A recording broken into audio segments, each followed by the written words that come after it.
bisa menjelaskan proses peradilan sejak awal dan mungkin sampai sekarang. Ya, kepada Bung Walid saya silakan. Baik, terima kasih moderator Bung Rahman, kemudian para panelis yang lain, Dinda Arbi, kemudian dari YLBHI, Mbak Era, kemudian mungkin Pak Robert juga mungkin sudah hadir, yang saya hormati, dan seluruh peserta yang mengikuti diskusi virtual kali ini yang sangat kami hormati. Barangkali seperti apa yang telah disampaikan tadi sebelumnya oleh panelis sebelumnya, Dinda Arbi tadi, kemudian prolog yang telah disampaikan oleh moderator tadi, bahwa proses ini terjadi itu sangat cepat dengan dasar-dasar pertimbangan yang tidak jelas. Nah, dalam posisi saat ini diminta saya untuk menjelaskan tentang proses peradilan yang saat ini berjalan di Pengadilan Tata Usaha Negara. Itu saya melihat bahwa proses yang dilakukan sampai pada gugatan yang dilayangkan di Pengadilan Tata Usaha Negara ini adalah merupakan suatu proses yang sudah klimaks sebenarnya. Jadi jalan-jalan mediasi, jalan negosiasi, kemudian komunikasi yang dibangun secara intensif oleh teman-teman 4 mahasiswa yang di DEO dalam hal ini, Dinda Arbi, Ikra, Fahrul, dan Fahyudi, ini sudah melakukan upaya-upaya maksimal sebelum mereka mengajukan gugatan ke Pengadilan Tata Usaha Negara di Ambon. Jadi seperti yang telah disampaikan tadi dari Dinda Arbi tadi, bahwa sebenarnya setelah pasca tanggal 2, setelah demonstrasi dan kemudian sempat diamankan di Polres Kota Ternate, itu setelah tanggal 3 itu mereka sudah mulai beraktivitas seperti biasa. Dan mereka sudah datang ke kampus, kemudian ada yang mau berkonsultasi judul, berkonsultasi, kemudian kegiatan-kegiatan akademik lainnya itu dilakukan. Artinya pertemuan itu terjadi antara 4 mahasiswa ini dengan sivitas akademika, dalam hal ini pihak dekanat ataupun dari rektorat ataupun dengan sivitas akademik yang lain. Sehingga kalaupun misalnya upaya-upaya itu dilakukan menjadi sangat rasional dan logis serta objektif ketika teman-teman ini sudah melakukan upaya-upaya sebelum melakukan gugatan ke Pengadilan Tata Usaha Negara. Kenapa saya perlu jelaskan ini? Karena di dalam Undang-Undang Administrasi Pemerintahan Nomor 30 Tahun 2014 dan kemudian Undang-Undang Peradilan Tata Usaha Negara Nomor 5 Tahun 1986, kemudian ada juga Peraturan Mahkamah Agung Nomor 6 Tahun 2018 tentang pedoman penyelesaian sengketa administrasi pemerintahan. Itu ada, sebelum gugatan itu diajukan ke Pengadilan Tata Usaha Negara, ada upaya-upaya administrasi yang harus dilakukan. Jadi upaya-upaya administrasi yang dimaksudkan di sini dalam bentuk keberatan ataupun pernyataan-pernyataan keberatan terhadap sebuah keputusan yang dibuat oleh pejabat tata usaha negara. Dan ini telah dilakukan oleh kawan-kawan mahasiswa, baik Arbi, Ikra, Fahrul maupun Fahyudi. Upaya administrasi ini telah dilakukan. Kemudian upaya administrasi itu tidak mendapat respon dari pihak kampus, dalam hal ini rektor. Mereka coba untuk melakukan upaya yang lebih tinggi lagi ke Kementerian Pendidikan Nasional. Mereka melaporkan melalui lapor.go.id. Setelah mereka laporkan itu juga tidak mendapat respon. Sehingga ada teman-teman, kawan-kawan mahasiswa yang sudah ada yang sudah bersemester 13, ada yang 11, ada yang 6. Nah, mereka berpikir bahwa kalau ini tidak diupayakan secepat mungkin untuk mendapat sebuah kepastian, maka nasib mereka dalam hal ini untuk melanjutkan pendidikan dan menyelesaikan pendidikan di universitas di mana mereka berkuliah, dalam hal ini Universitas Hairun Ternate, itu akan sulit untuk diwujudkan.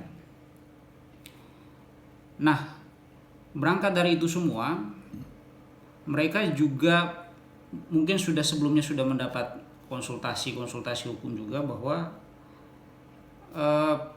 ada masa tenggang waktu dalam mengajukan gugatan ke tata usaha negara. Itu yang jelas secara formilnya itu diatur di dalam Undang-Undang Administrasi Pemerintahan, Undang-Undang Nomor 30 Tahun 2014, kemudian Undang-Undang Peradilan Tata Usaha Negara Nomor 1586, kemudian Perma 6 Tahun 2014 tentang pedoman penyelesaian sengketa administrasi pemerintahan. Itu ada batas waktu. Jadi dengan batas waktu itu kemudian mereka segera mungkin memasukkan gugatan itu pada bulan April. Nah, pada bulan April itu dengan SK yang dikeluarkan itu sebenarnya masih dalam tenggang waktu yang ditentukan. Artinya saya mau katakan begini, bahwa kawan-kawan dalam mengajukan gugatan ini secara formilnya itu syarat formilnya terpenuhi. Syarat formilnya terpenuhi untuk bagaimana pengadilan tata usaha negara itu dia berwenang atau tidak untuk mengadili objek sengketa ini. Dalam hal ini objek keputusan, surat keputusan dari Rektor Unhair. Nah, sehingga dengan begitu kita bersidang pertama rektor tidak hadir. Yang kedua rektor tidak hadir. Yang ketiga tidak hadir juga. Ya kan? Yang keempat itu sebenarnya pada saat itu sudah terakhir, tapi kemudian kita mendapatkan ada surat dari rektor dengan alasan bahwa ada coronavirus 19 sehingga harus tidak bisa datang. Padahal sebelumnya itu masih ada transportasi dan lain-lain. Saya yakin sungguh bahwa Rektor Universitas Hairun Ternate adalah seorang profesor di bidang hukum, dan dia paham betul bahwa walaupun tanpa kehadirannya di Pengadilan Tata Usaha Negara Ambon, dia dapat memberikan kuasa kepada pengacara-pengacara profesional yang ada di Kota Ambon untuk mewakili kepentingan hukumnya. Tapi itu tidak dilakukan oleh rektor pada saat itu. Dan pada saat itu yang saya tahu bahwa transportasi Ternate Ambon itu masih ada, walaupun sudah mulai ada desas-desus mau di lockdown dan lain sebagainya, tapi masih ada. Kalaupun itu tidak ada, Pak Rektor seharusnya sebagai seorang profesor hukum memahami itu, memberikan kuasa kepada pengacara profesional yang ada di Kota Ambon untuk mewakili kepentingan hukumnya di sana. Tapi itu tidak dilakukan. Nah, yang terakhir pada sidang yang kelima itu baru kemudian rektor hadir di sana melalui permintaan untuk persidangan secara virtual menggunakan Zoom. Nah, pada saat itu. Dan pada saat itu kita bersidang dan kemudian ada beberapa perbaikan yang diarahkan ke Rektor Sastra Ternate berkaitan dengan surat kuasa dan tentang legal standing dan segala macam.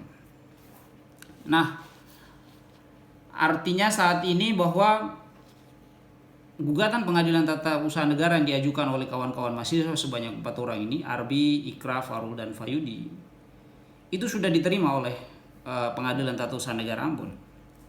Dan proses saat ini sementara berjalan. Saya meyakini sungguh bahwa secara formil Pengadilan Tata Usaha Negara berwenang untuk mengadili perkara ini.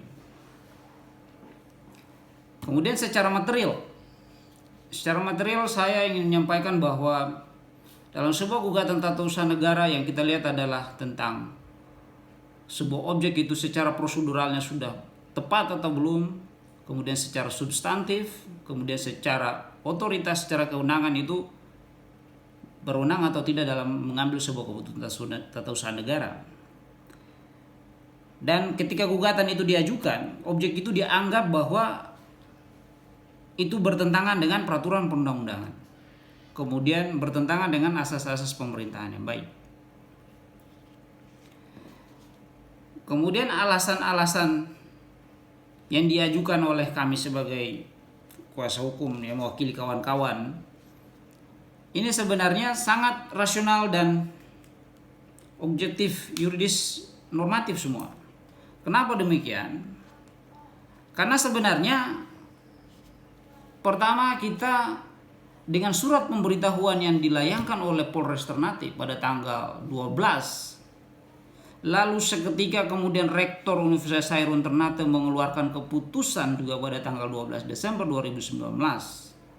Dengan salah satu konsideran pertimbangannya adalah surat pemberitahuan itu. Menurut kami ini secara teori hukum maupun secara asas hukum ini sangat fatal. Kenapa sangat fatal? Karena surat pemberitahuan itu tidak memberikan satu kepastian hukum. Surat pemberitahuan itu bukan suatu putusan pengadilan yang inkrafan gewisde. Itu bukan putusan pengadilan yang berkekuatan hukum tetap. Memahami tidak bahwa kita dalam menentukan seseorang itu bersalah atau tidak, kita punya satu asas hukum yang sangat familiar di tengah-tengah kita adalah presumption of innocence. Bahwa setiap orang itu diwajib dianggap tidak bersalah sebelum ada putusan pengadilan yang berkekuatan hukum tetap. Hari ini hanya sekedar surat pemberitahuan yang disampaikan oleh Polres Ternate kepada Rektor. Apakah aksi itu lalu kemudian disebutkan sebagai tindakan makar? Apa parameter makarnya? Yang menentukan makar atau tidak itu bukan kita. Tapi proses penyelidikan dengan 2 alat bukti penetapan tersangka disidangkan lalu kemudian ada putusan pengadilan yang berkekuatan hukum tetap. Itu baru kita bisa menyebutkan bahwa itu memang adalah suatu tindakan makar dan lain sebagainya. Katakanlah misalnya ditarik-tarik secara historikal bahwa Tidore mempunyai kemegahan dalam melakukan ekspansi waktu zaman dulu dengan segala macam. Ini kan belum bisa membuktikan apa-apa bahwa saat ini itu belum ada putusan pengadilan yang bisa menyatakan bahwa kawan-kawan 4 orang ini mahasiswa Universitas Ternate ini bersalah. Kita berhukum seharusnya tidak harus kita menggunakan prejudice, persangkaan yang tidak berdasar. Kita harus punya satu kepastian. Ya, jadi saya melihat bahwa apa yang dilakukan oleh rektor ini adalah merupakan prejudice belaka, tidak berdasarkan sebuah keputusan yang berdasarkan landasan hukum. Karena sudah pasti bahwa tidak bisa kita membuat satu keputusan yang begitu amat sangat penting untuk nasib daripada anak bangsa ini untuk melanjutkan pendidikan.